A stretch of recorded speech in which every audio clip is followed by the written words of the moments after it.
আসসালামু আলাইকুম। বিসমিল্লাহির রহমানির রহিম। আল্লাহুম্মা সাল্লি আলা সাইয়্যিদিনা মুহাম্মাদিন আবদিকা ওয়া রাসূলিকা ওয়া আলাল মুমিনিনা ওয়াল মুমিনাত ওয়া আলাল মুসলিমিনা ওয়াল মুসলিমাত। উত্তম চরিত্রের অধিকারী ব্যক্তি জান্নাতে উঁচু মর্যাদা লাভ করবে। عن أنس بن مالك رضي الله تعالى عنه قال قال رسول الله صلى الله عليه وسلم মান তারাকাল কিযবা ওয়া হুয়া বাতিলুন বুনাইয়া লাহু ফি রাবযিল জান্নাহ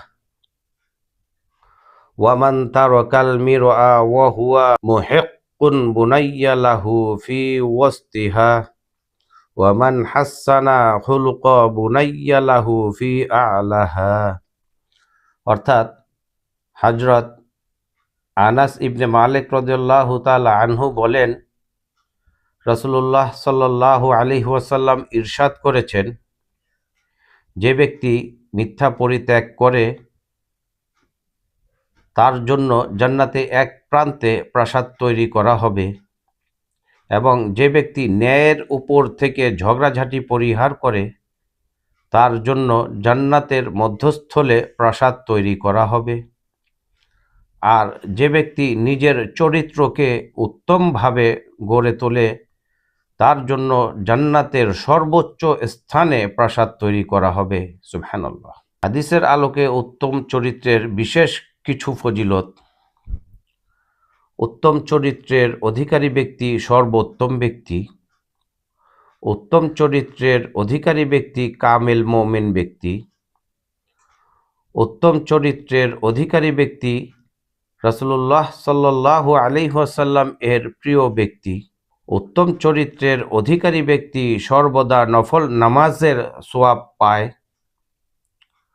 উত্তম চরিত্রের অধিকারী ব্যক্তি সর্বদা নফল রোজার সওয়াব পায়। দাড়িপাল্লায় উত্তম চরিত্রের ওজন সবচেয়ে বেশি হবে। উত্তম চরিত্রের অধিকারী ব্যক্তি জান্নাতে পৌঁছাবে। উত্তম চরিত্রের অধিকারী ব্যক্তি জান্নাতে উঁচু মর্যাদা লাভ করবে।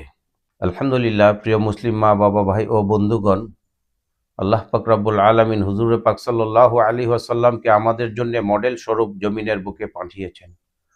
আমরা হুজুর আকরাম সাল্লাল্লাহু আলাইহি ওয়াসাল্লামকে অনুসরণ করি। হুজুর সাল্লাল্লাহু আলাইহি সাল্লাম কিভাবে খানা খেতেন, কিভাবে ঘুমাতেন, কিভাবে পথ চলতেন, কিভাবে মানুষের সাথে কথাবার্তা বলতেন এবং কিভাবে তিনি জীবন পরিচালনা করেছেন, আমরা আমাদের জীবনের মধ্যেও নবীজির আদর্শকে বাস্তবায়িত করি। আল্লাহ পাক তাহলে আমাদেরকে জান্নাতের যে সমস্ত সম্মানিত উঁচু মর্যাদা কথা বর্ণনা করেছেন সেগুলো দান করবেন। আল্লাহ পাক রব্বুল আলামিন আমাদেরকে আল্লাহর হুকুম এবং হুজুর আকরাম সাল্লাল্লাহু আলাইহি ওয়াসাল্লামের তরিকা অনুযায়ী জীবন যাপন করার তৌফিক দান করুন। আমিন। আসসালামু আলাইকুম ওয়া রাহমাতুল্লাহ।